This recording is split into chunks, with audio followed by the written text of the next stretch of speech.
Assalamualaikum warahmatullahi wabarakatuh. Selamat pagi pemirsa, senang sekali saya Farid Hasan kembali menjumpai Anda dalam Tawakal. Pemirsa, ibu kalau menurut saya adalah orang yang paling pas untuk tempat kita curhat. Karena ibu adalah guru kita pertama kali. Namun apa jadinya jika kita tidak mendapatkan tempat yang baik? Ibu tidak memberikan kasih sayang ke kita, justru malah neraka yang kita terima dari ibu. Itulah yang dialami narasumber kita yang saat ini sudah berada di studio. Assalamualaikum Mbak Ayu. Waalaikumsalam. Terima kasih Mbak Ayu sudah hadir di Tawakal. Nanti kita coba dengarkan cerita Mbak Ayu. Nanti kita coba akan ada solusi dan nasihat dari Bapak Ustadz Natawi Al-Zastro. Assalamualaikum Pak Ustadz. Waalaikumsalam warahmatullahi wabarakatuh. Terima kasih Pak Ustadz juga sudah hadir bersama Sama-sama kami di Mas Farid. Tawakal. Alhamdulillah. Baik. Dan pemirsa serta Pak Ustadz, langsung aja kita dengarkan dari Mbak Ayu apa yang Mbak Ayu rasakan, kenapa Mbak Ayu bisa mengambil kesimpulan bahwa ibunya Mbak Ayu ini adalah neraka dalam kehidupan Mbak Ayu. Begini, dari kecil sampai sekarang itu selalu dipukulin oleh ibu dan selalu dimarahi oleh ibu. Boleh tahu kenapa kok ibunya Mbak Ayu bisa ringan tangan seperti itu sama Mbak Ayu? Saya juga nggak tahu seperti itu. Saya nggak berasa mempunyai kasih sayang seorang ibu. Ibu itu berasa seperti ibu tiri. Aku iri dengan ibu-ibu yang lain, diberi kasih sayang, tapi aku tidak sama sekali. Bahkan setiap hari saya dipukulin, dan juga adik saya selalu dipukulin pakai sapu. Boleh tahu kenapa, ada masalah apa? Mungkin ibu lagi ada masalah. Boleh tahu kenapa? Saya juga tidak tahu. Selalu saya dikit omongan dia langsung meninggi, selalu marah-marah, setiap hari kerjanya pun selalu marah-marah. Katanya setiap hari dipukulinnya. Ada bekas luka yang Mbak Ayu terima? Ada. Ada. Itu di bagian punggung belakang, dan nggak cuma saya aja, tapi adik saya pun selalu dipukulin.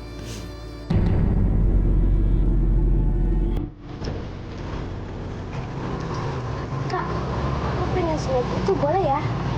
Jangan, dagangan ibu kan nggak laku tahu.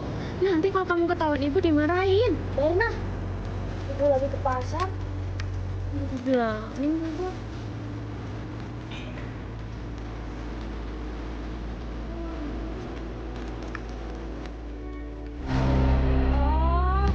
Adik gitu ya dek ya. Makanya dek, dagangannya ibu nggak pernah balik modal ini dek. Rugi terus. Kamu makanin terus dek. Kamu ya, kalau nggak dipukul kamu, wah, dasar kamu ya dek ya. Astagfirullahaladzim, Bu, cukup, Bu. Dia tuh masih kecil, dia nggak ngerti bu.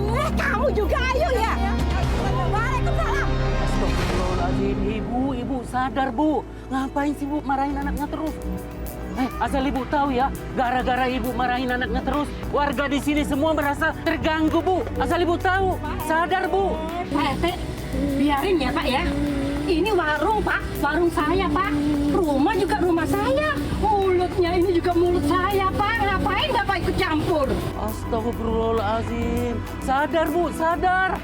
Istighfar terus Pak, istighfar. Sana. Bapak minta sumbangan sana ke tetangga, nggak usah ikut ke sini, saya nggak ada duit. Sudah, kamu masuk semua, masuk. Ayo, masuk semuanya.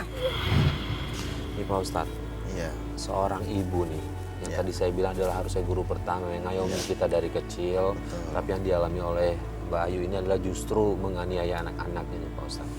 Ya, ibu betul Mas Farid itu Madrasatul Ula. Ibu adalah madrasah pertama, pendidik pertama yang dijumpai oleh seorang anak.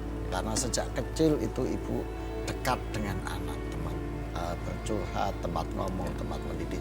Sehingga ibu itu punya fungsi paling tidak ada beberapa hal. Satu, mendidik.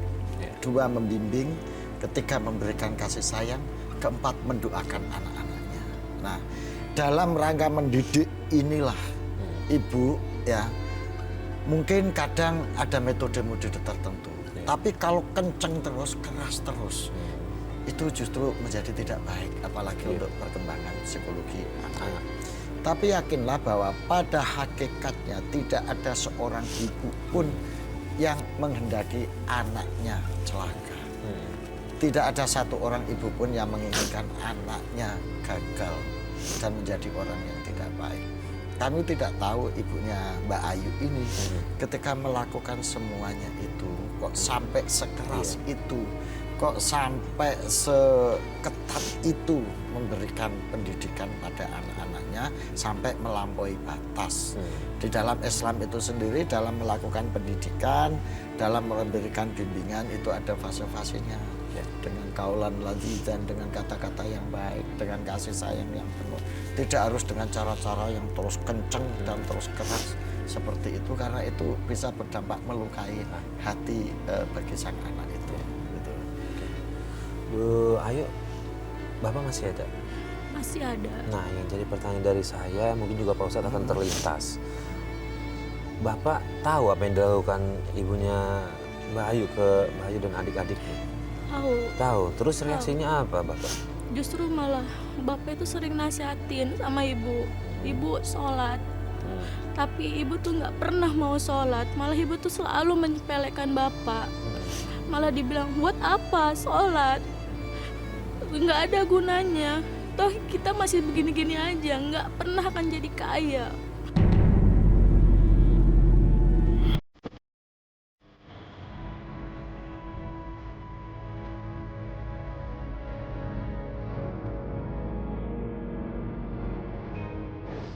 Bu, ingat umur Bu, udah tua. Kapan jalanin sholatnya? Itu kewajiban ya Bu. Males Pak. Bapak aja tuh sholat yang banyak Pak. Berdoa Pak, minta sama Allah rezeki yang banyak. Biar Bapak bisa ngasih ibu duit yang banyak. Ibu itu pikirannya uang terus. Sholatnya enggak. Pantesan aja rezekinya Bapak setengah. Istrinya aja nggak pernah sholat. Bapak ini bisa aja yang ngerasa ya Pak ya. Habis, Bapak sih kerja cuma jadi karyawan. Coba kalau Bapak jadi manajer, bisa ngasih duit ibu. Sudah Pak.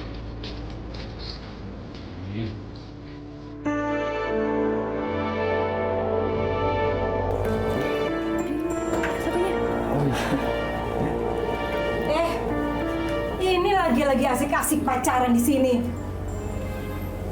Kamu pergi dari sini ya.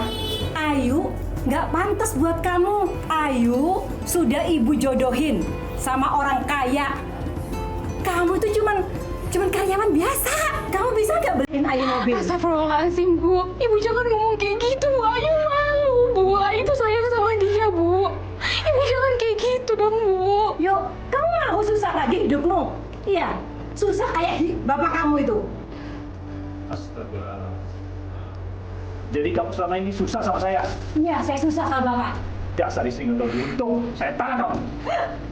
Akhirnya Pak, saya cerai dari bapak. Saya sudah bosan sama bapak. Saya juga nggak betah kamu.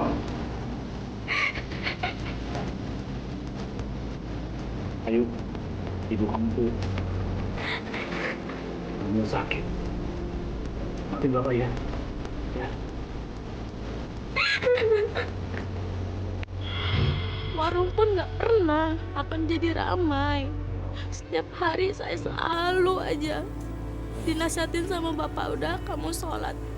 Ibu pun selalu seperti itu sholat, tapi sama sekali sampai sekarang nggak pernah sholat ibu, nggak pernah. Ini kita udah dapat intinya nih, Pak Ustadz. Ternyata keadaan perekonomian mereka tidak terus naik, bahkan tetap aja jalan di tempat. Nah, ibunya menyalahkan itu ke suami. Iya, ini pangkalnya menurut saya di sini, Mas.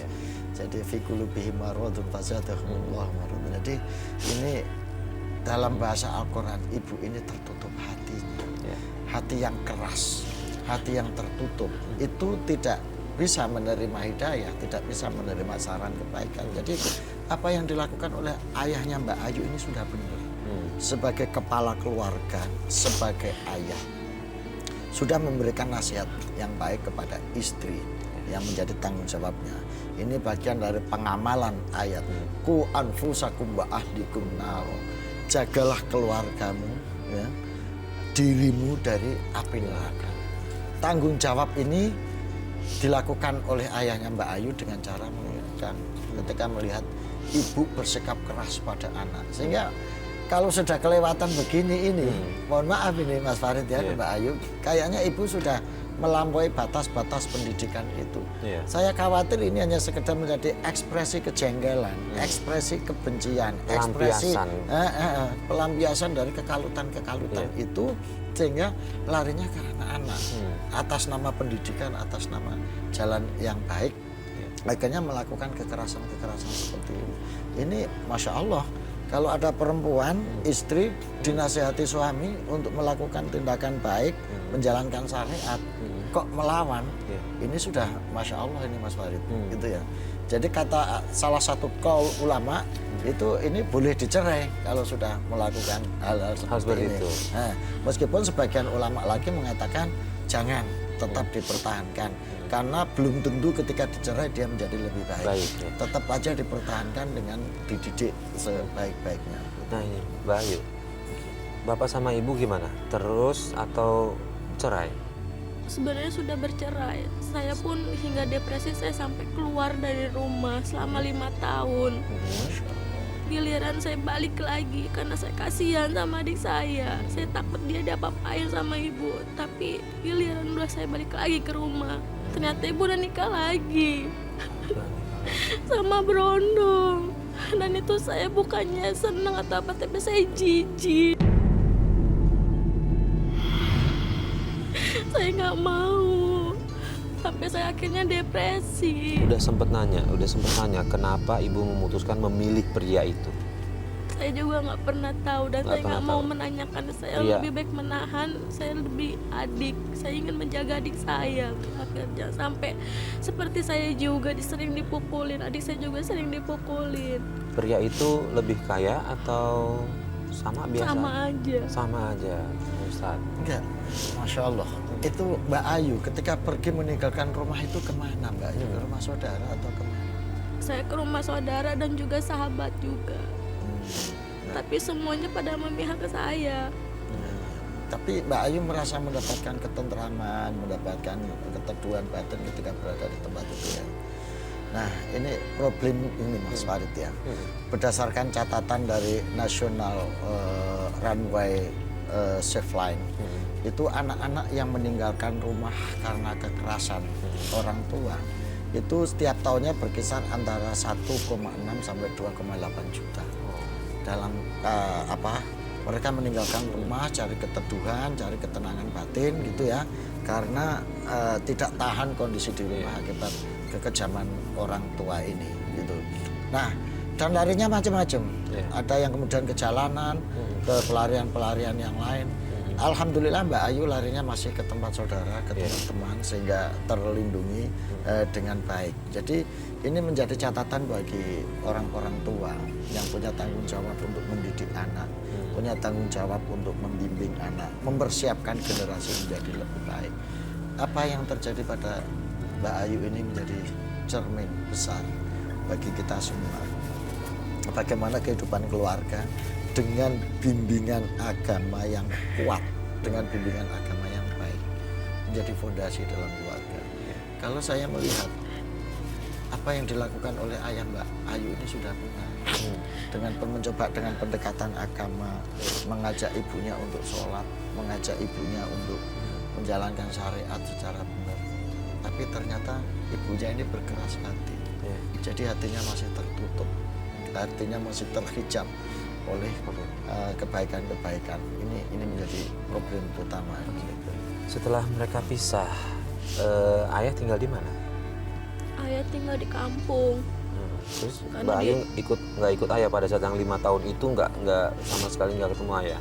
Enggak, soalnya pada saat ibu mau cerai, sebenarnya di sisi lain juga aku senang biar bapak tuh lega. Tapi di sisi lain aku tuh nggak bisa karena mama tuh pasti maunya tuh sama aku dan juga adik aku udah nggak bisa lepas. Oke, jadi terus kemudian memutuskan pulang. Nah pada saat pulang dia sudah nikah lagi ya, gitu Sudah ya. nikah lagi. Kemudian perlakuannya apakah masih sama ke Mbak Ayu? Masih sama, masih terus menyiksa. Terus menyiksa. Makanya saya lebih baik tinggal sama bapak, lebih tenang, dan juga adik saya. Nggak ada keinginan untuk misalnya pergi gitu bawa adik ke kampung gitu untuk ketemu sama bapak? Ada. Ada. Terus kenapa nggak Akhirnya saya dilakukan? nggak tahan, saya udah bawa aja ke rumah bapak. Akhirnya sudah kabur dari situ. Kabur dari situ. Oke, terus kemudian? Cuman selama di rumah itu benar-benar saya jijik, tapi suaminya malah Astagfirullahaladzim.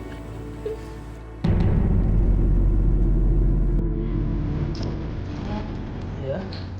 Kalau TV-nya gitu-gitu terus ya. Sekali-sekali ajakin nonton dong, keluar gitu. Nonton? Diskon. Oke. Ya. Atur aja waktunya. Beneran ya? Iya. Apaan? Ntar malam boleh? Beneran? Iya. Makasih ya. Nah, sayang. Bentar ya. Aku mau keluar dulu. Mau ngerokok ya.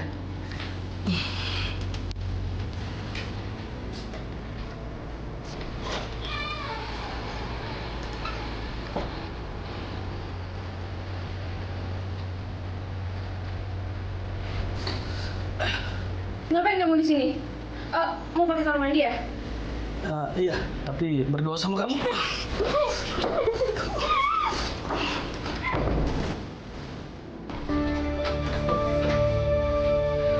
Ayo, kamu. Dasar kamu anak nggak tahu diri, yuk. Kamu rebut suami ibu ya, yuk. Kamu rebut suami ibu. Enggak. Aku, Bu, dia maksa aku. Ibu nggak percaya, yuk. Ibu nggak percaya, ayo. Ibu nggak percaya aku, Bu, dia yang maksa aku. Kamu yang godain laki ibu. Enggak. Ibu nggak mau lagi dari kamu. Kamu pergi. Pergi kamu dari sini. Kamu pergi dari sini.